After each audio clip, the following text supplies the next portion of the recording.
Welcome back, everybody, to our Getting Started with JumpStart video series. In this video, I'd like to talk about adding your code to GitLab.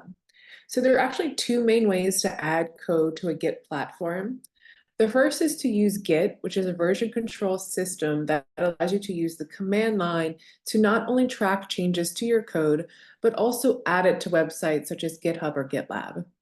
At the Health Sciences Library, we offer a workshop on Git basics. So if you're interested in that class and you're looking to use Git on the command line, please make sure to regularly check our Health Sciences events page and sign up for our listserv. And that way you can really get a handle on how to use Git on the command line. Instead of using the command line today, I'm actually going to just show you how to use GitLab to upload files directly.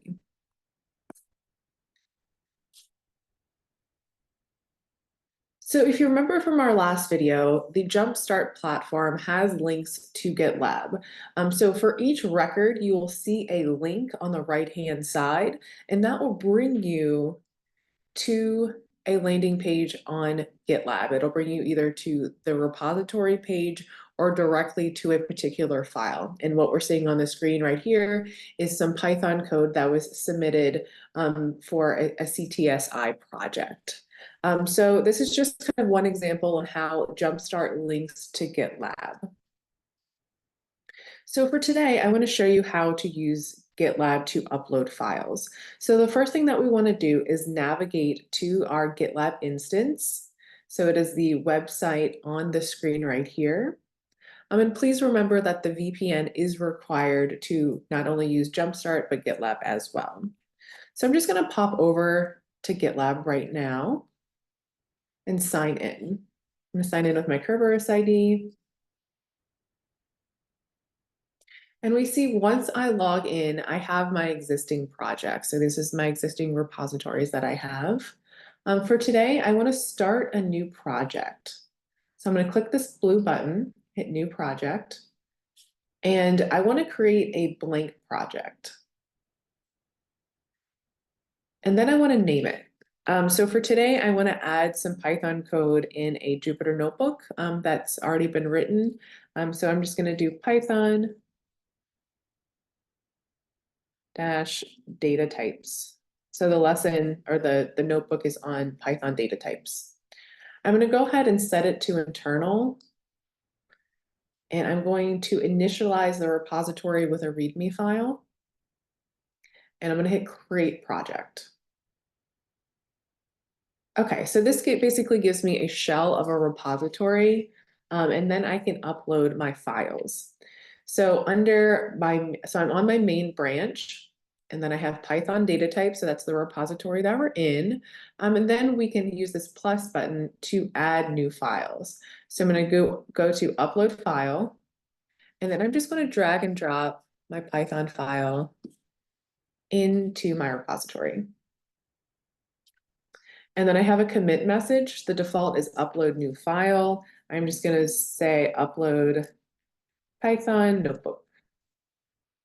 And I'm going to have it on my main branch. And I'll upload that file.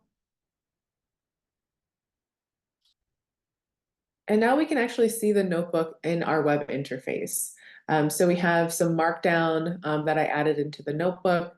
But if I go further down, I can start seeing some Python code as well. So it's a pretty nice interface, very similar to what you would see in a Jupyter notebook. Okay, so now say I want to add this to our JumpStart code library.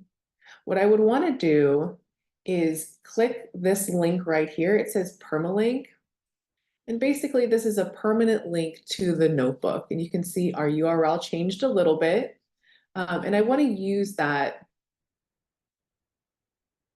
link to submit to JumpStart. So now that I have that link, I have my repository set up, I can go back to JumpStart and I can go to share code, new submission, and then I can add the name of my code. So in this case, it's going to be, let's just do Python data types. And education material for Python class.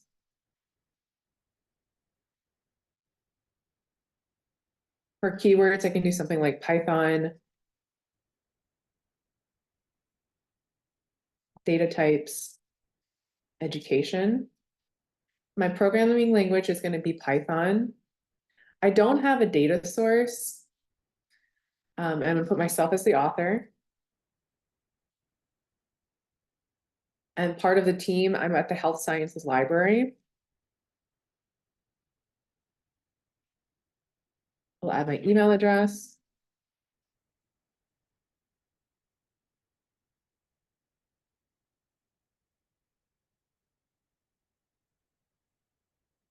And then I'm going to submit that link. Okay. And then once I hit submit, it will populate to the JumpStart library, and then other people can access the code. So at any time, if you need to update your code in JumpStart, there's also a mechanism for that. You just go back to the share code and then update your metadata form. And basically this will give you, you put in your email address, then you will get an email where you will receive a link and you can update your metadata form.